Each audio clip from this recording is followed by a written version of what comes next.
নেবো আম সত্ত্ব, তার জন্য আমি গাছ থেকে কটা আম পেড়ে নেব। দেখুন বন্ধুরা, গাছ থেকে আম পাচ্ছে, এই আমগুলো তো আমি না নাম জানি না, এটা আপনারা কমেন্ট করে জানাবেন এটা কী গাছ।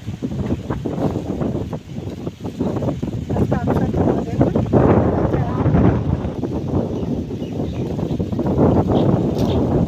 কি সুন্দর আম। আমি গাছের আমের নাম তো জানি না তো, কিন্তু আপনারা কমেন্ট করে জানাবেন এটা কী আম। আমগুলো কেটে নিয়েছি, আমি এবার আমগুলো কেটে নেব। আমগুলো এবার কেটে নেব।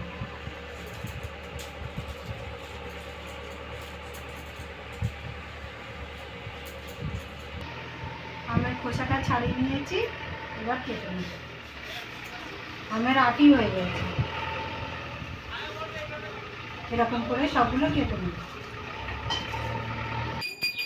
সব আমগুলো কেটে নিয়েছি, আমি এবার গ্যাসটা জ্বেলে নেব। গ্যাস জ্বালেই কড়া বসিয়ে দিয়েছি, কড়াতে আমি জল দিয়ে দেবো। সেই আমগুলো কেটে নিয়েছিলাম, এবার আমগুলো আমি ধুয়ে নিয়েছি, এবার আমি দিয়ে দেবো কড়াতে, দিয়ে আমি সিদ্ধ করে নেবো। আর একটু জল দিয়ে দেবো। আমগুলো সিদ্ধ হয়ে গেছে, আমার 10 মিনিট লেগেছে আমগুলো সিদ্ধ হতে। আমগুলো এবার তুলে নেব জল ঝেড়ে।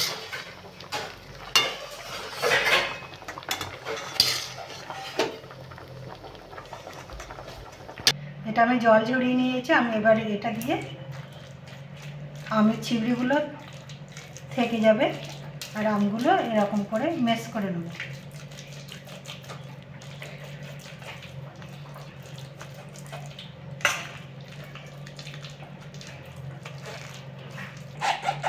সবগুলো আমার হয়ে গেছে, এগুলো ছিবড়ি আছে, এগুলো দেবো না।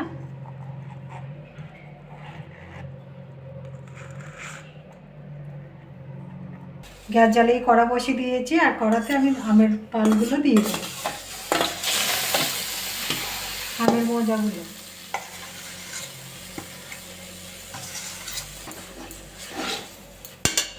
ওর মধ্যে চিনি দিয়ে দেবো স্বাদ মতো। আপনারা যেরকম টক মিষ্টি যেরকম খাবেন সেরকম দেবেন। একটু বিট লবণ দিয়ে দেবো, মানে টেস্টের জন্য, একটু লবণ থাকলে ভালো লাগবে।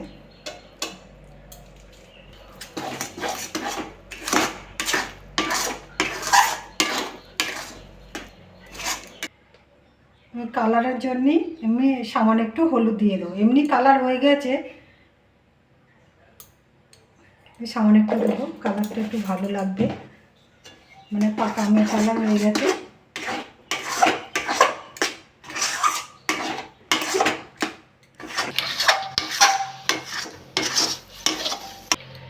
আম সত্ত্বটা আমার হয়ে গেছে, এবার নামিয়ে নেবো।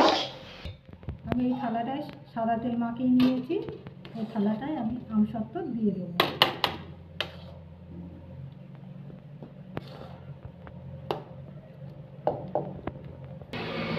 সবগুলো আমি থালে করে নিয়েছি, দুটো থালে হয়েছে, আমি এবার রোদি দেবো। এটা আমি একদিন রোদি দিয়ে নিয়েছি, এটা আমার শুকিয়ে গেছে, আমি এবার তুলে নেব।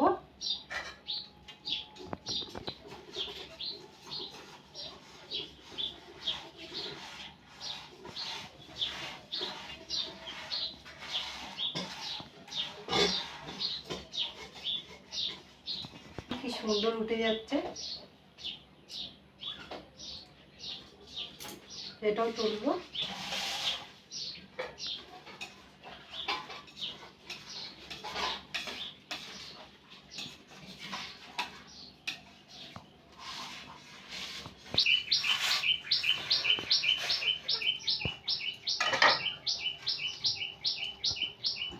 দেখুন কি সুন্দর, এটা আমি কেটে নেবো।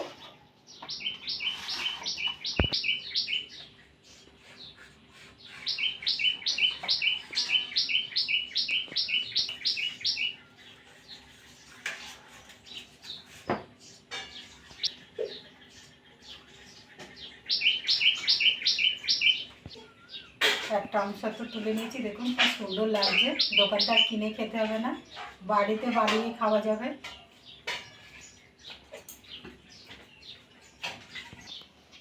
দেখুন কি সুন্দর হয়েছে। এরকম করে বাড়িতে করে খাবেন।